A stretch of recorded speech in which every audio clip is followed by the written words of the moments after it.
What's up everyone? Here's the filter that this one takes. This is the old one.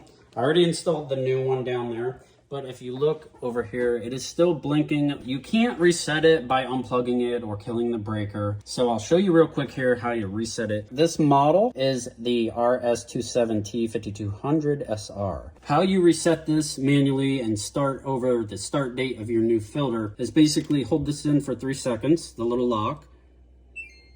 And then you can go up here where it says filter reset 3 seconds.